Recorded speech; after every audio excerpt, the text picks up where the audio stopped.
Hello, hi everyone. Welcome to Western Math School. Today we are going to just discuss the chain rule for the power rule.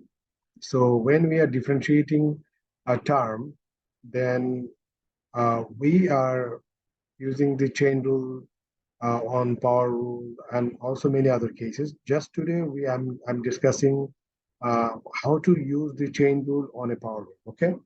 First of all, let us see what is the power rule.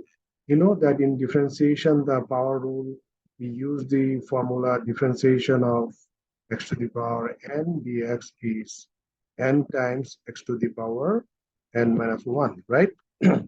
Basically, what does this formula tell us? Okay, we have to understand.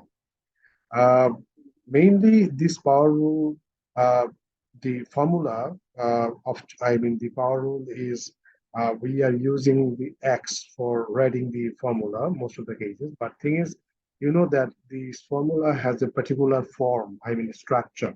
We have to understand that first. If you use a certain, um, uh, just a space here, if I use and another space here, you see, and then I put a power on that, and then you see that we get here in the box, three boxes I have drawn. Basically, in these three boxes, we are going to put same character, same variable. For example, if I put it here x, then it is x. Instead of x, if you put something else, for example, if you put here, if you don't put x, if you put something else like z, okay, then it should be z, z. If you don't want to write z, you can write something else. What is that? That you can write, for example, a different kind of characteristic, I mean, character, symbol. Say, I'm going to write something as a different letter. Okay, let's see what is the letter.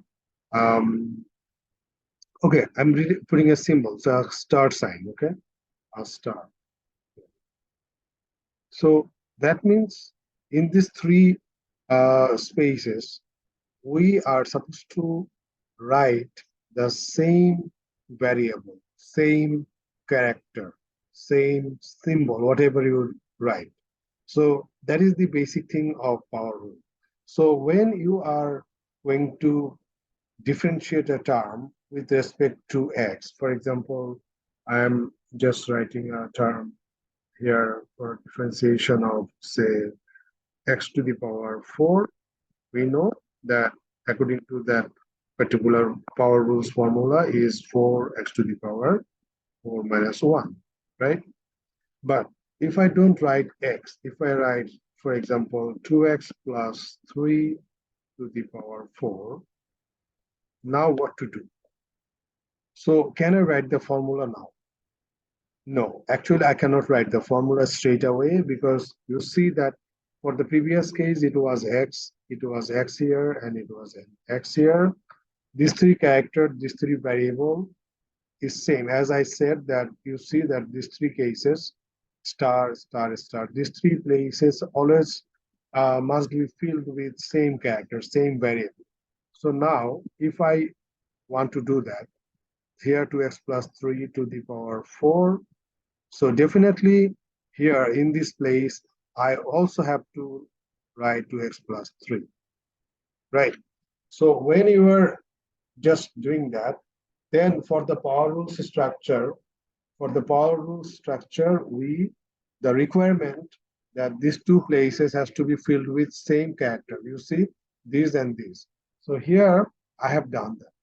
Since I have done that, so now the thing is I am not supposed to uh, have 2x plus 3 in the denominator part. I'm supposed to have dx, right? So the thing is, this part, then what to do?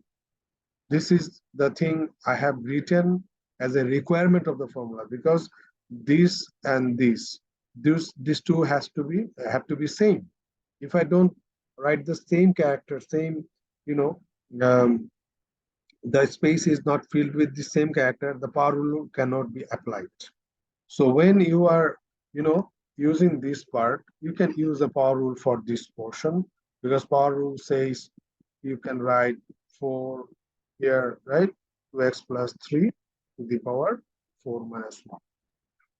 That's fine. But the thing is, the problem is, I am not supposed to have a 2x plus 3 in the denominator part here. So how to resolve it? How to balance it? For that purpose, mathematically, definitely I have to write here differential of 2x plus 3. So when I'm writing that, logically these two part is cancelled out. As a result, I'm having the actual term of derivatives that I'm supposed to have. Okay. So the logical part is I am introducing a variable here, which is 2x plus 3. And why I'm doing that? Because according to the power rule formula, as you know, that these two have to be same character, right? And there would be the same character. So here, if I don't have the same character here and here, I cannot use the power rule. So that's why I had to do that. But the thing is, since I have written it as a requirement of the power rule, that's fine. But thing is, I have to balance it as well, right? Because this is not actually included in my actual problem. So in my actual problem, there was dx here. So that's why I had to balance it in this way. In this way, I had to balance it. And eventually, the term which I'm supposed to have, okay, that I have got it here, right? So that's why uh, the power rule got a chain which we get here, right? This is giving me a chain um, by another differential, another derivative, which is multiplied like this, right? Because this is to be, I know, adjusted as I am introducing a new variable. Anyways, so now rest of the part, you know what to do. That is just simply 2 plus 0. The differentiation of 2x is giving me 2, and for 3 plus 3, that's a constant, I'm getting a 0. So finally, I'm getting here 4 times 2x plus 3 to the power 3 times 2, which is 8, 2x plus 3. I hope you understood. Thank you. Thank you very much.